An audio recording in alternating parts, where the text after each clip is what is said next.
Good evening, and welcome to the thought for this evening. It's getting to be a habit, this, isn't it? Last Sunday, I started a new notebook. This one. Now, I don't know if you're like me and you really like a new notebook. I like notebooks altogether, and I love that feeling when you first open one and you've got a clean page in front of you and you've got all sorts of good intentions that you're going to use your best handwriting, you're not going to mess it up. Do you know, I got to the second line of this notebook before I made a mistake. But never mind. The reason that I was starting a new notebook is because I thought it would be a good idea to keep a few notes about what I'm saying to you, so I don't start repeating myself too much or anything like that. But also because one day it might be interesting to look back and see the things that we talked about.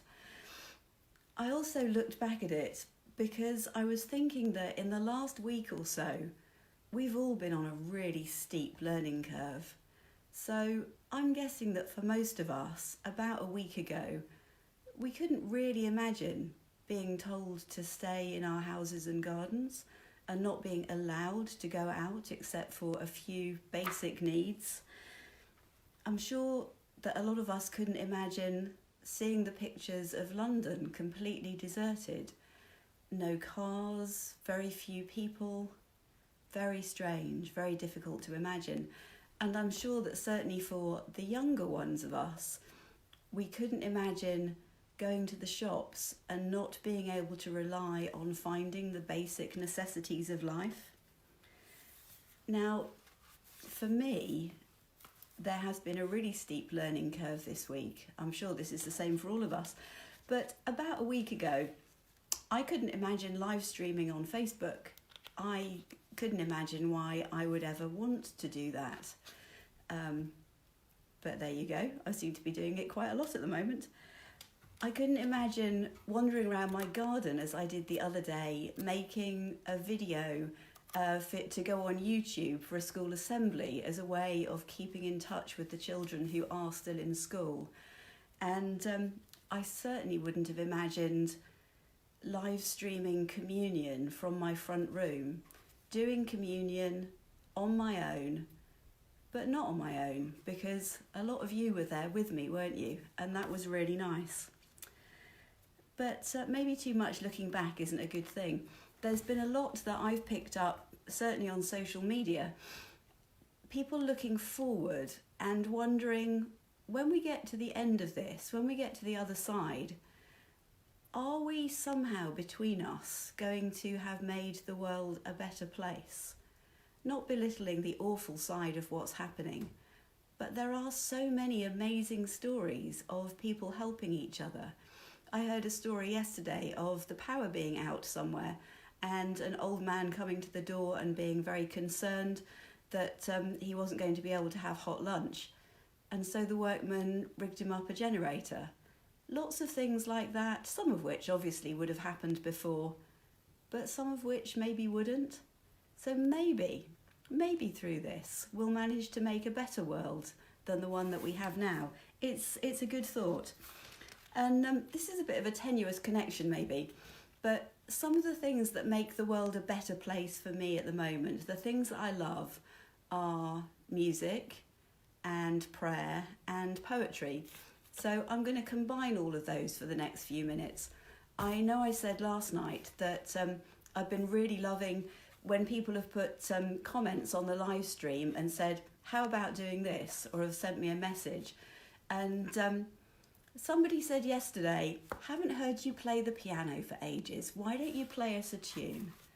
So, Kathy, this is for you. I hope it works, and it might distort horribly and be awful, but we'll give it a go.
hope it worked, and if it didn't, then no doubt somebody will tell me later.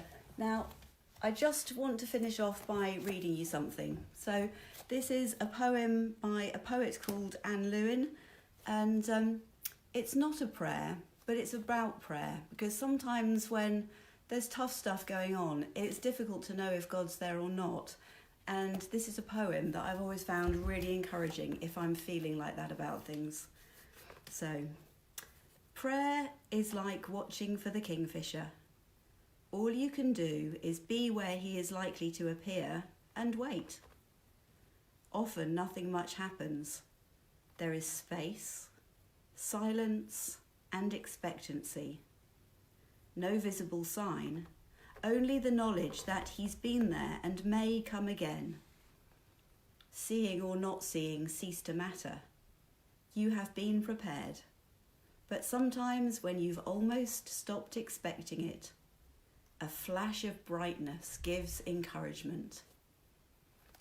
So let's go into the rest of today and look for those flashes of brightness, flashes of encouragement, and know from those that God is truly with us. Amen. See you tomorrow. Bye.